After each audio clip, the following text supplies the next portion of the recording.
Hello， 大家好，歡迎回到 KBKG Adventure 的頻道。今天我們來到了青海西寧，為了探訪這裡最神聖的塔爾寺，我們決定入鄉隨俗。我們特意挑選了比較樸素的藏服，希望能以最尊重的姿態走進這座擁有600年歷史的藏傳佛教聖地。對不熟悉宗喀巴大師的人，可能不覺得這個東西有多重要。在這個塔爾寺呢，就是宗喀巴大師的出生地，在青海安都這個地方哦。大概500年前的時候，大概14世紀，就是宗喀巴大師這個真人在這裡生活過。他的藏名呢叫做 Lobsang Drakpa。他呢，為什麼我們剛開始介紹的時候講格魯派？格魯派到底是什麼？格魯派呢，在佛教裡面來講啊，就屬於密稱就是佛教的另外一種修行方式。格魯派呢，就是密教裡面的黃教，也就是宗喀巴大師本人所創立的一個教派。那為什麼又有這麼多的教派呢？又有格魯派，又有寧瑪派，又有花教，很亂嘛。那當時候在那個時代的時候呢，有寧瑪派，也就是蓮華生大師所創造的密教。那到末期的時候呢，僧侶們呢都自己有這種戒律的一些問題才有黃教的出現。宗喀巴大師戴上這個黃教的帽子，守着戒律，嚴行戒律，所以全部僧侶呢就跟着這個格魯派的方式去修行的話呢，就可以成就。所以宗喀巴大師的這個偉大之處就在這裡。現在 K 哥在 try 藏佛。這是我的造型，這是他的，耶！造型成功，轉一圈。現在我們就在塔爾寺隔壁，在一個叫做米亞旅拍這邊試了服裝，大家看好不好看？我們穿的這種是比較樸素的，就是說在這裡最樸素的了。進寺廟呢是最好是不要化妝，所以我們這次的這個藏服裝扮就也沒有化妝，因為要進寺廟是一種尊敬。好 ，K-boy， 你的藏服好好看哦。黑色的这個，你看它有這種雕像，有這種華麗的東西。還有你的頭飾，還有頭飾。等下再拍一個全照。你的是青色的那個背，一隻手有這個，一隻手是沒有。不錯。現在我們要準備去買票了。但是我們遇到了一個探險小插曲，工作人員告訴我們，塔爾寺是清靜修行的道場，為了維護莊嚴，禁止穿着古裝或藏服進入店內拍攝的話，不要像我們這樣踩雷，不要像我們這樣踩雷。對，我們現在穿到一身那個，我們去到售票處那個有一個喇嘛，他講你們這樣子穿是不能進去的那個牌也寫着寺廟內不能穿着這個藏服進去，因為我們一穿呢就是好像要進去拍照的這種，那他就不給。沒關係的，我們也是會就是從旁邊這裡附近走走，拍給你們看一下周圍是怎樣。反正已經住了，那我們就去 enjoy 一下。對，而且旁邊其實風景也都挺漂亮的，而且我們這裡發現了它有一個那個舍利塔我們可以過去拍拍照片。然後我們等一下進入室內，因為畢竟它自己有規則，所以我們還是要遵守規則，然後尊重他們一切的禮儀哦。那我們現在去走走拍拍。OK，Let's go。藏服體驗如何？走路上山有點困難，要扶着。那可是 OK 了，很近啊，一下子就到了。看到一個舍利塔，舍利塔大家不懂的話呢，就是供奉舍利子的一個塔。通常都是有聖人或者是那種佛陀留下來的舍利子，他們就放在塔裡面。那你在裡面供奉這個塔呢，大家就這樣子朝拜、禮拜這樣子，那就這樣子爬上去。Let's go， 繼續往前走。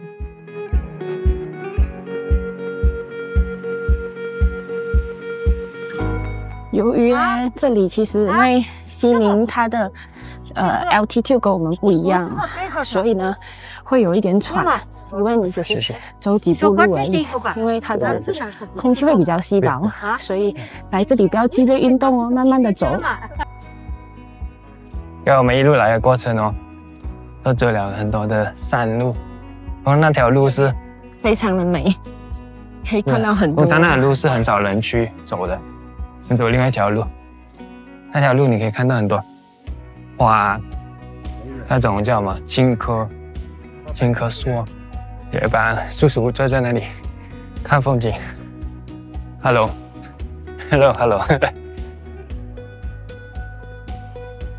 哇！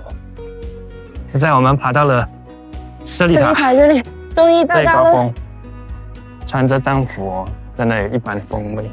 很不錯啊，這裡風景拍下去其實是很美的。雖然我們有一點喘，其實沒有走很遠，就是一條路直直上而已。可是由於它的高原反應，所以我們會比較累一點點，覺得空氣比較稀薄。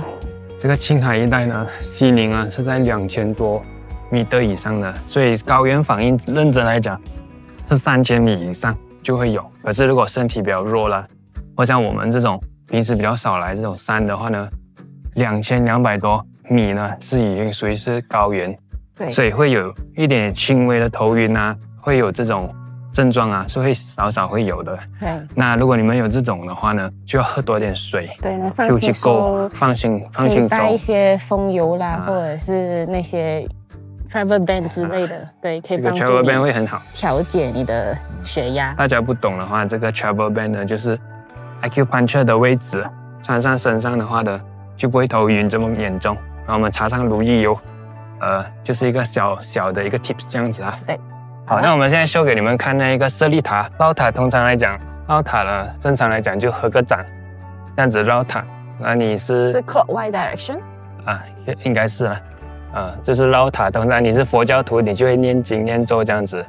那你是如果是其他教的話呢，就是看你們怎樣做，看就是當做風景也不錯的。好 ，Let's go， 開始。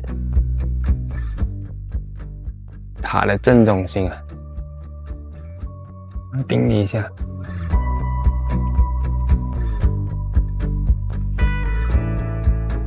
這樣子就一圈了。注意它的雕像哦，在這層哦，上面的這個是綠度母。好，現在我們已經要下山了，買了一些這個香腸，香腸是 standard 的啦，5塊錢一條，還有嘗試它的蜂蜜。剛才跟那個叔叔談的話，他說這個地方呢是曬大佛的地方，也就是講，每一年呢他們有一個像 event 一個 festival 的話，會把這個唐卡大張的曬在這邊。那這個舍利塔是供奉什麼？我沒有人知道，問到的。如果你們觀眾朋友們知道的話，請留言跟我講一下，這舍利塔是供奉誰？我也不知道，或者是只是一個塔曬大佛的一個地方而已。於是我們決定脫下古裝，以更虔誠的心去探索這座寺廟背後的傳奇。這裡是青海西寧的塔爾寺，藏傳佛教格魯派的發源聖地之一，也是宗喀巴大師的誕生地哦。我們這次來到這裡呢，就是要走進這座擁有600年歷史的古寺，看看它如何保存着藏傳佛教最精華的文化與信仰。我們還在等什麼呢？我們現在就進去吧。Let's go。這裡就是進口了。這個是十字金剛杵，眼前的這個就是十字金剛杵，象為這堅不可摧的智慧，以降服一切煩惱的力量。相傳在密宗呢，這代表着覺悟的能力，也就是斬斷一切無明還有執着的一個象徵性物。哇，很美啊！這裡，眼前這片令人屏息的朱紅色高牆，它不僅是格魯派的精神堡壘，更是一座活着的歷史博物館。這上面刻着的代表十輪金剛。十輪金剛，這是他們的一個金剛神的一個代表，這是密教佛教的代表，也是代表着佛，代表着金剛護法。十輪金剛是摧毀一切東西、一切過程啊，這樣子過去、現在、未來都可以摧毀的一個象徵性。你看兩邊就有這個，就放光照大家。當我們穿過這扇大門，就將踏入藏傳佛教宗喀巴大師的誕生地。觀眾朋友們，現在您看到的是寺院最具象徵意義的8大如意塔。這8座白塔排設在寺門口，造型統一，莊嚴潔淨，是塔爾寺的標誌之一。8塔並不是供奉某位高僧的舍利，而是象徵着釋迦牟尼佛一生中的8大事蹟。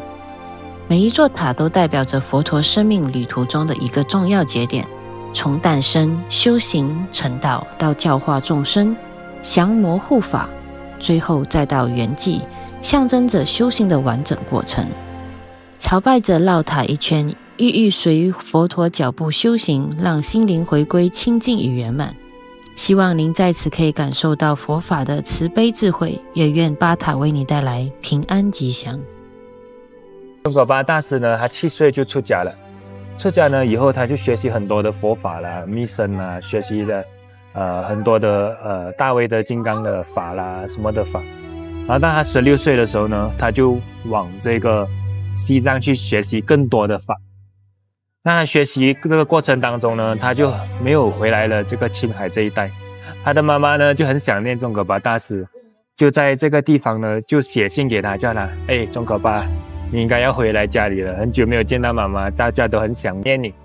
在這個時候呢，宗喀巴大師本身呢，他是在創立這黃教，他在創立這個格魯派的這個過程呢，沒有辦法從西藏一下子坐飛機回來，你知道嗎？在那個時候沒有這麼方便，所以他就跟他媽媽說，寫信回復去說，跟他媽媽講，我知道我是一個不孝順的一個孩子，那我要怎麼想念，要怎麼看到我呢？我人本身沒有辦法來，你只有在這裡建立一個塔。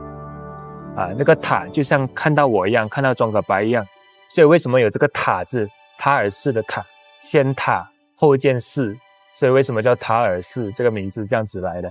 所以宗喀巴大師這個人呢是非常有影響力的。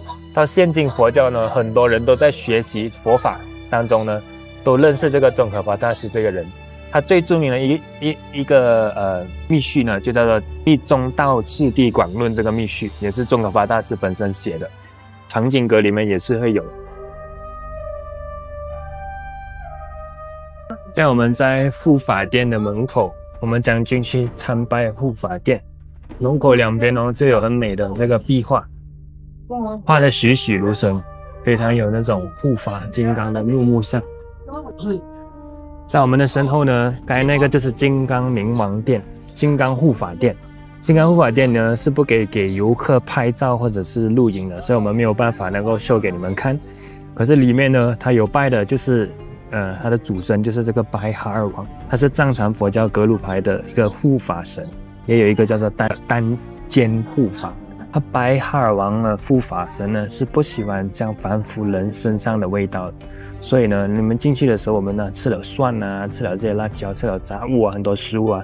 對他們來講，他們聞到又很臭，所以就不可以進去，所以我們就只能在外面這樣子繞，就除非信徒呢就可以拿酒進去供才可以進去，所以在裡面呢有很多尊護法，樣子都非常凶靈惡煞，看到的話呢是非常害怕的，所以他會用一塊黃布給它遮着，所以普通人呢是看不到那護法神的樣子。那裡面還有供奉的是5大明王護法，都在裡面，你進去繞塔的時候，你自己就會看得到這樣子。它裡面還有一個很重要的，就是94班禪哦，它的一個聖物都在供奉在這個金剛護法殿裡面。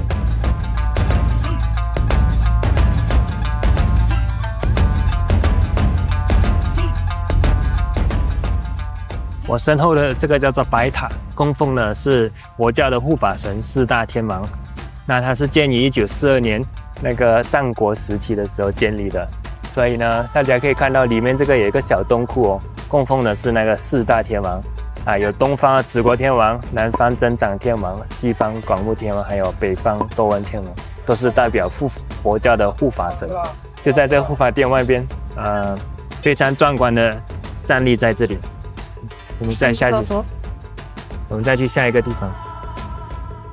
祈壽殿呢是在清朝建的，原本是為了祝福七世達賴長壽，所以也叫花市。裡面供奉着釋迦牟尼佛、16羅漢和4大金剛。殿外有一座小山神祠堂，香火很旺。院子裡有幾棵特別的旃檀樹，據說這是和宗喀巴大師的母親有關，所以被視為吉祥樹。樹下有一個護法壁石。據說宗喀巴的母親曾在這裡休息，信徒們會在石頭上抹酥油獻貢品，希望帶來平安和好運。我們現在走完了護法殿，走完了祈禱殿，現在第3呢，我們來到了是十輪金剛的壇城。十輪金剛呢，在佛教密教裡面呢是非常大的一尊護法神哦，代表時間經過摧毀一切的過程的一尊護法。那這個裡面呢，如果你進去的話呢，可以看到的是外方內圓，代表身口意哦。那本身呢，這邊你進去的話，會有很多十輪金剛的壁畫，會有一些白度母啊、綠度母的壁畫都在周圍可以看得到。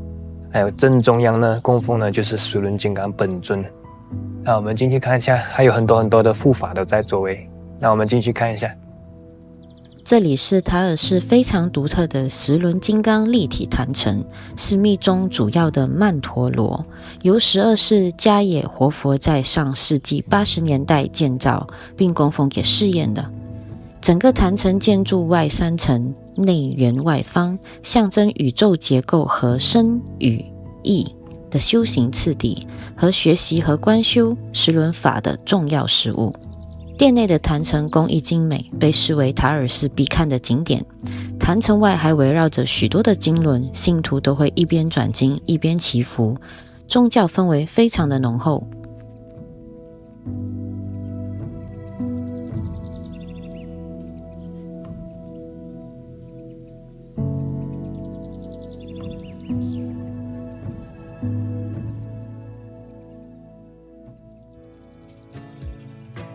刚才有一個地方是宗喀巴大師本身的血啊，因為它生出來的時候是好像是在9朵蓮花，就是有一些類象而生出來的不同的，然後很多人就把它的那個臍帶血給留起來，然後就讓它變成一個供奉的塔。所以剛剛我們有看到一個主殿裡面有一個特別大的那個供奉的寺廟，就是存放着宗喀巴大師的臍帶血哦。就是剛才大家看到的那個酥油燈，它就是用酥油花做出來的酥油燈，所以是他們來供奉佛菩薩的一種虔誠的一種代表燈，也代表着光明。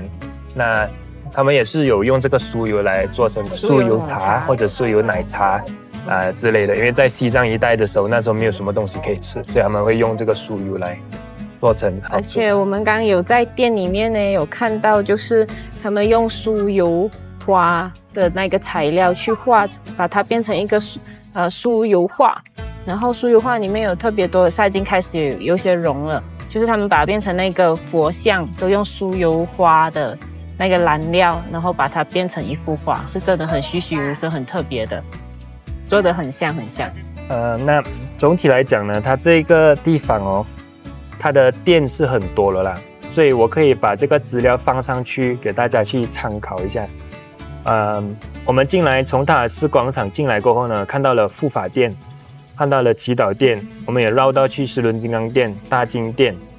在那個大經堂那裡啊，特別是剛才繞的大經堂裡面，他們是很多地方都不可以拍攝的，所以我沒有辦法能夠給你們看。把大部分外表呢，從外面呢可以看得到，大概是什麼樣子。反正他們的佛像是非常的高大，而且很多都是用鍍金來做的。然後那些舍利塔呢，本身也是高到差不多我看有10米左右啊，整個像屋子這麼高啊。那些 statue 都非常的栩栩如生啊。宗喀巴大師的聖像呢，很多都供奉在裡邊他的弟子啊、護法尊啊、所有的菩薩啊，很多尊大尊的都供奉在裡面。就是這樣。然後總體來講的話呢，其實我們覺得這個地方非常的莊嚴，然後也非常值得的來。它的門票呢非常的不貴哦，我覺得是非常值得。你有辦法可以看到這麼多的歷史關於佛教的傳承，它只需要70元一個人，是全票，就是 full price。所以你只要給70元，你可以進來這裡可以走一整天哦，你可以慢慢了解每一個佛菩薩啊，然後他們的傳承在哪裡呢？好好的頂禮跟拜拜一些，就覺得非常值得過來的。所以觀眾朋友們有機會的話，可以自己親自到這邊過來看，因為很多地方都不能拍，所以我們建議你們親自到這個塔爾寺過來，然後虔誠的參拜，然後跟祈禱，讓這個旅途變得更有價值哦。還有一點的就是大家如果剛才跟着我們走的話，會看到那個壁畫，他們壁畫都是用天然礦物質所造成的，所以幾百年都沒有褪色的。他們呢有2種，一種是畫出來的，另外一種是用針和線縫起來的，所有都要用很仔細的細心去做的。所以那些的壁畫呢是值得大家去欣賞，是佛教的一種藝術，也是一種他們虔誠觀想的一個代表。參觀完塔爾寺，我們也有點餓了。正好寺院外面呢，大概步行5分鐘就有一些當地小吃。我們決定去嘗一嘗特色的藏族美食，體驗一下最地道的味道。OK， 觀眾朋友們，我們現在在那個餐廳，就是在塔爾寺隔壁，再來吃一個午餐。那我們就有一個羊肉湯，羊肉湯呢20元，然後還有2個大餅，那個大餅就配這個吃。对，我們可以點啊，然後你也可以夾那個牛肉啦。然後我們還點一個還沒上菜的，叫做酥油奶茶，是他們這裡的特產。不錯。先試點它的羊肉湯。那還有什麼？有白木耳，有一些瘦羊肉，有黑木耳，有黑木耳，還有一些香菜、青蔥，看得好吃。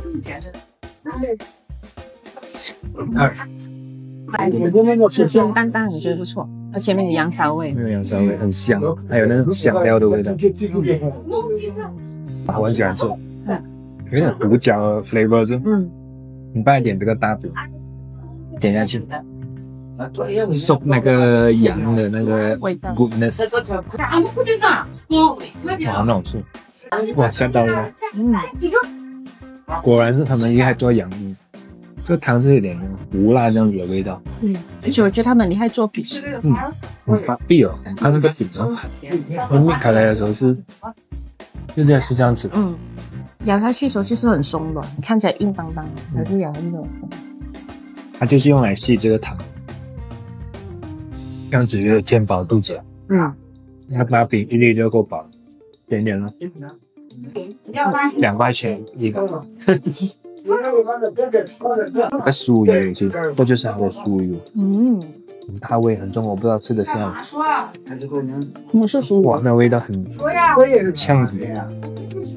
damn。第一次。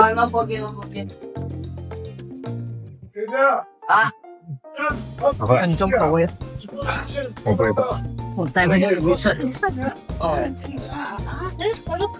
這個不行，這個味道太重。我們兩個吃不慣，我們2個吃不慣，不太會吃。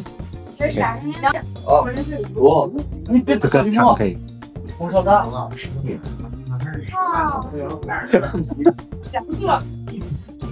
鹹的，它是鹹的。鹹的，我認識。為了 experiment， 我一定要試試這個酥草，因為很多藏族的朋友們都是吃這個長大的。